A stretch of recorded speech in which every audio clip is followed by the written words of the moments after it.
Tumayo ako para gamutin ko ang isang matandang babae. Hindi ko alam, matagal na niya pala akong target. Mali pala ang napasok kong lugar.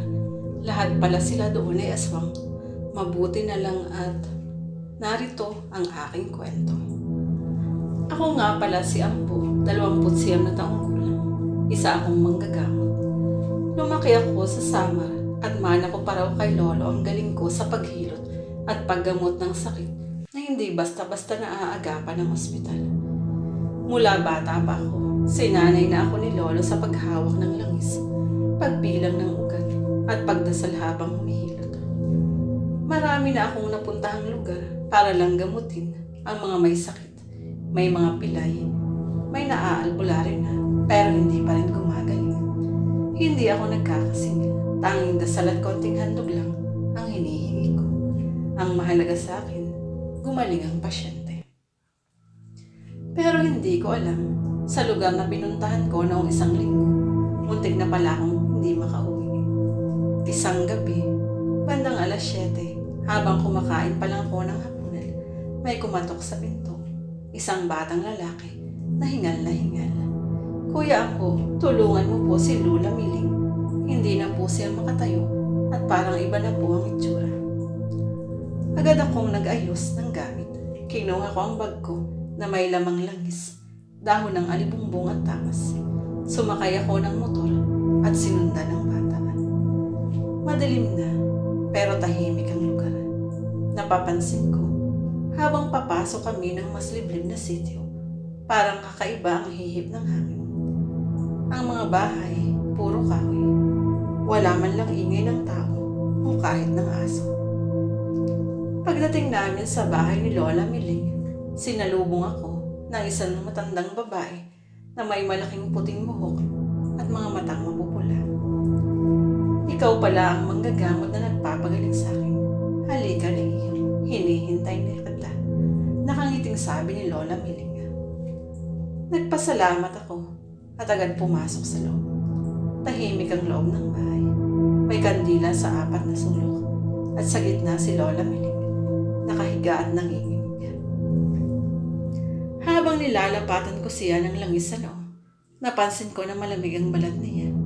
Pero ang mas kinilabutan ako, ang kwarto, amoy panos na dugo at usok ng insenso.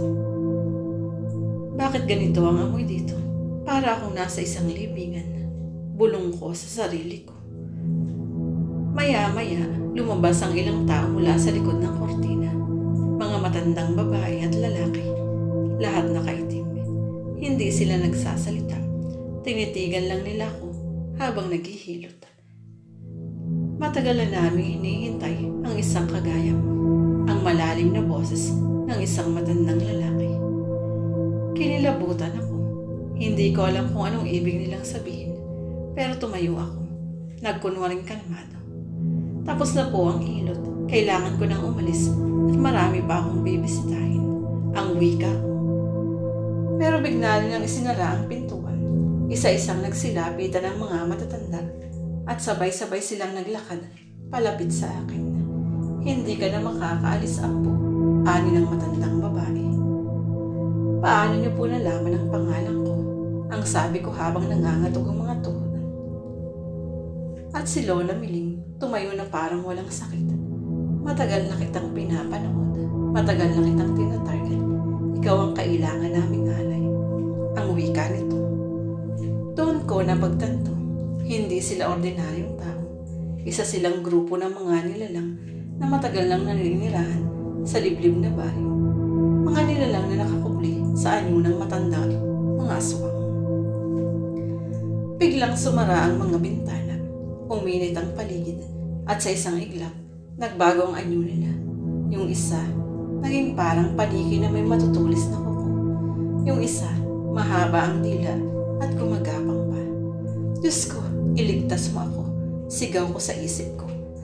Nilabas ko agad ang tawas at langis na hinaluan ng durog na baho. Sinabuyan ko sila habang pabalik ako sa pinto. "Hindi niyo ako kayang kunin. Hindi ako natatakot sa inyo." Galit at takot na sigaw ko. Umatras ang ilan, pero ang isa, si Lola Miling mismong biglang sumunggab sa akin. Nakagat niya ang braso ko, pero mabilis akong nakatakas at nabuksan ko ang pinto. Tumakbo ko ng walang lingon-lingon. Nilundag ko ang motor ko kahit may sugat sa braso. Halos madapa na ako sa pagmamadali.